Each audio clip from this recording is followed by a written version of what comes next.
जय हिंद दोस्तों, कैसे हैं आप सभी लोग। मैं हूं आप सभी लोगों का दोस्त संचित। और दोस्तों, आज की इस वीडियो में हम लोग बात करने वाले हैं निफ्टी एंड बैंक निफ्टी में हमारा क्या व्यू जो है वो रह सकता है फॉर द अपकमिंग वीक। किस तरीके से यूएस ईरान की जो डेवलपमेंट्स है वो हमें होती हुई दिखाई दे रही हैं। साथ ही में इस हफ्ते इस वीकेंड पे स्पेशली जिस खबर ने सबसे ज़्यादा डोमिनेट किया है लोगों की चर्चाओं को, वो है अमेरिका ने भारत पर 100% टैरिफ लगाने की तैयारी कर ली है क्या।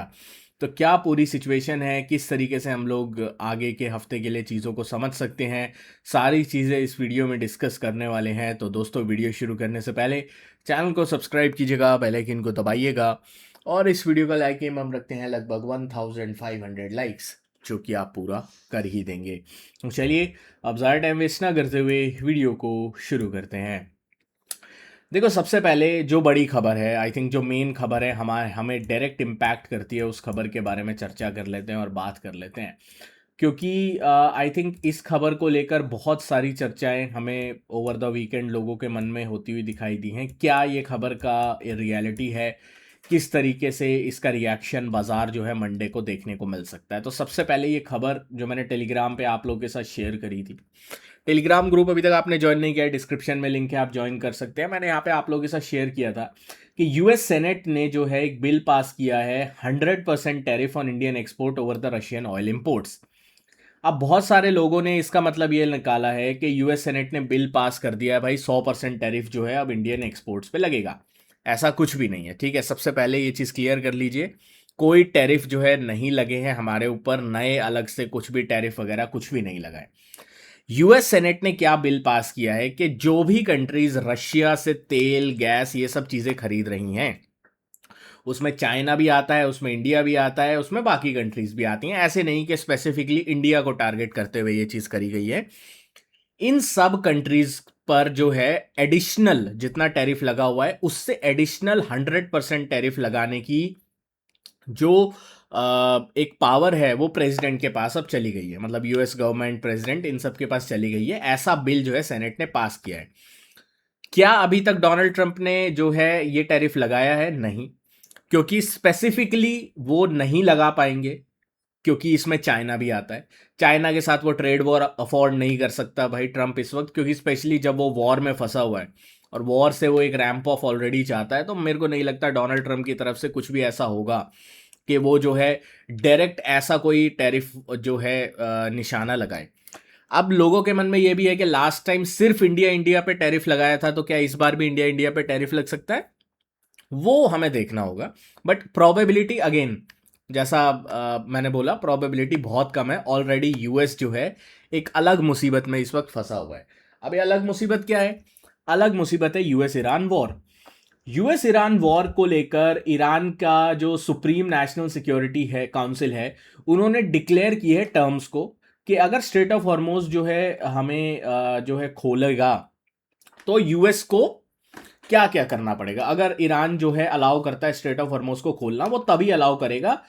यूएस जो है वो कभी ईरान को जो है थ्रेट नहीं करेगा, सभी एग्रेशन को एंड करेगा ईरान और उसके एलाइज पर, ब्लॉकेड हटाएगा, अपनी फोर्सेस को विड्रॉ करेगा, सैंक्शंस हटाएगा और जो उसके जो एसेट्स जो है उनको अनफ्रीज करेगा। ये जो है कहा गया है।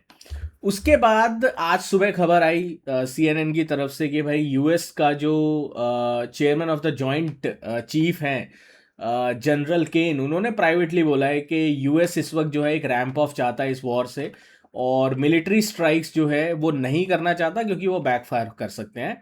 उसके बाद खबर आती है कि यमन के जो होती जो एक ग्रुप है, उसने जो है सऊदी अरेबिया में एक ऐसी पेट्रोकेमिकल और इंडस्ट्रियल हब पर अटैक किया है जहां जो 8 से 10% जो है पूरे वर्ल्ड का जो है पेट्रोकेमिकल वगैरह जो है वो प्रोड्यूस करता है। तो कोई कंक्लूजन अभी तक वॉर में नहीं निकला है। कोई कंक्लूजन हमें अभी तक ये नहीं देखने को मिला है कि डील होगी, नहीं होगी, कब होगी। तो ये जो एक अनसर्टेनिटी बाजार में चल रही थी पिछले हफ्ते, आपने देखा बाजार जो है, एक तो हमारा जो पिछले हफ्ते कैश सिस्टम जो लागू हुआ था उसकी वजह से ही अनसर्टेन बाजार था। उसके बाद यूएस ईरान के बीच में कोई सर्टेनिटी नहीं आ रही थी, उस वजह से अनसर्टेनिटी बाजार में थी। फिर अब जो है ये टैरिफ वाली सिचुएशन आई वीकेंड पे, उसको लेकर लोगों के मन में थोड़ी अनसर्टेनिटी आई। अब अगले हफ्ते क्या है, यूएस का इन्फ्लेशन डेटा है, तो उसको लेकर अनसर्टेनिटी आएगी। तो ये चीज़ अभी चलती रहेगी भाई। एक क्लियर कट ट्रेंड के लिए आपको दो लेवल्स में नोट करवा देता हूं, इन लेवल्स का आप ध्यान रखेंगे तो सही रहेगा। ठीक है, सबसे पहली चीज़, निफ्टी अगर 24,650 640 के ऊपर निकलता है तभी कोई अपसाइड का मोमेंटम पॉसिबल है। अगर निफ्टी डाउन साइड में 24,420 440 के नीचे निकलता है तब कोई डाउन साइड का मूव पॉसिबल है। तो 640 650 के ऊपर अपसाइड और 630 640 के नीचे डाउन साइड। बाकी चार्ट अगर आप बढ़िया तरीके से यूज करना चाहते हैं, एक ही स्क्रीन पे charts, option chain, open interest देखना चाहते हैं, तो आप 915 का प्लेटफॉर्म यूज कर सकते हैं। 915 एक बहुत ही बढ़िया प्लेटफॉर्म है, एक ही स्क्रीन पे आपको इतने सारे मल्टीपल ऑप्शंस दे देता है, तो इसका बेनिफिट उठा सकते हैं। तो ज़रूर इसे चेकआउट करिएगा। अब अगर हम बात करते हैं सेंसेक्स की, तो सेंसेक्स में एक चीज़ क्लियर हमें दिखाई दे रही है कि सेंसेक्स भी काफ़ी ज़्यादा जो है चौपी और रेंज बाउंड चल रहा है पिछले कुछ दिनों से। तो इसमें भी एक चीज़ क्लियर है, 72 200 250 डाउन साइड जब तक ये नहीं निकालेगा तब तक डाउन साइड का कोई ट्रेंड नहीं बनेगा, और 78 800 एंड 5875 अपसाइड का ट्रेंड नहीं निकालेगा तो अपसाइड का कोई ट्रेंड नहीं बनेगा। बहुत प्यारी रेंज बनी हुई है भाई इंडियन मार्केट में। तो गोल्ड ब्रेकआउट कर चुका है, बाकी सारी चीज़ें ब्रेकआउट कर चुकी हैं, इंडियन मार्केट अभी भी रेंज में है। देखना बहुत ज़्यादा इंटरेस्टिंग होगा कि इंडियन मार्केट में किस साइड को ब्रेकआउट होता है। ऑप्शन चेन की अगर हम बात करते हैं तो कॉल का ओपन इंटरेस्ट अराउंड 78 500 के आसपास हाईएस्ट है, और पुट का भी ओपन इंटरेस्ट इसी एरिया के आसपास है। तो दोनों कॉल और पुट राइटर्स 78 500 के आसपास जो है पोजीशन बना के बैठे हैं। निफ्टी में अगर हम देखते हैं तो इतना एक क्लोज ओपन इंटरेस्ट नहीं है। अगर हम देखें कॉल की साइड तो लगभग 1.5 करोड़ का ओपन इंटरेस्ट हमें 24,600 के आसपास मिलेगा। पुट की साइड अगर हम देखें तो 24,600 और 24,500 पे बराबर 90 लाख के आसपास जो है पुट का ओपन इंटरेस्ट हमें देखने को मिल रहा है अगर हम निफ्टी की बात करते हैं तो। बैंक निफ्टी की अगर मैं बात करूं, ठीक है, क्योंकि बैंक निफ्टी जो है पिछले कुछ दिनों से काफ़ी ज़्यादा लैकलस्टर जो है शो कर रहा है। आई थिंक पिछले one of the last month का जो सबसे बड़ा अगर कोई डिसअपॉइंटिंग चीज़ रही है बुल्स के लिए तो वो बैंक निफ्टी है। तो बैंक निफ्टी में सिमिलर लेवल्स हैं, 57 900 950 इसके ऊपर निकलता है तो 58 200 275 तक जा सकता है। डाउन साइड में अगर 57 600 650 के नीचे निकलता है तो 57 300 से लेकर 375 की रेंज जो है हमें देखने को मिल सकती है। रेंज टूटने दीजिए, उसके बाद ही कुछ करने के बारे में सोचिए, क्योंकि इंडिया विक्स अगर आप देखो तो 12 के आसपास है, one of the lowest points पे चल रहा है। अगर मैं वीकली टाइम फ्रेम पे भी लगाता हूं तो जनरली यहाँ पे जो है इंडिया विक्स बॉटम आउट करता है। तो दिसंबर में भी इधर जो है बॉटम आउट किया था। अगर मैं जो है एक रेंज यहाँ पे लगाने की कोशिश करूँ तो ये रेंज है, ठीक है। जब भी इंडिया विक्स इस एरिया के आसपास आता है, यहाँ से एक बार जब भी यहाँ पे टच करता है ना, एक बाउंस आता है, ठीक है। यहाँ पे लास्ट टाइम आया था 9 के आसपास चला गया था इधर तो दिसंबर में, उसके बाद स्पाइक आया फिर जनवरी में 16 तक का, फिर एक बार 9 के आसपास आया, 9-10 के आसपास, फिर सीधा 29-30 तक गया वो वॉर की वजह से। अब जो है वापस एक बार 9-10 के आसपास होवर कर रहा है।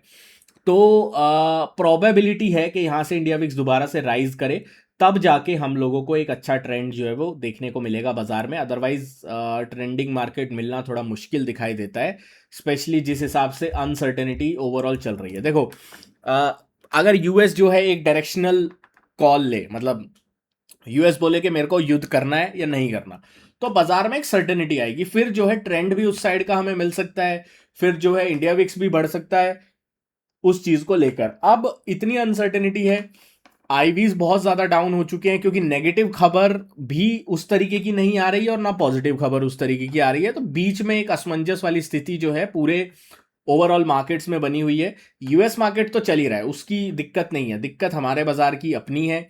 दिक्कत जो है इसी वजह से हमारा बाजार थोड़ा साइडवेज और जो है चौपी चल रहा है। बाकी कोई भी लेटेस्ट अपडेट या न्यूज़ के लिए आप हमारा ऑफिशियल टेलीग्राम चैनल ज्वाइन कर सकते हैं भाई, डिस्क्रिप्शन में लिंक है, ज्वाइन कर लेना। मिलता हूँ आपसे नेक्स्ट वीडियो में। Thank you so much for watching guys. जय हिंद, वंदे मातरम।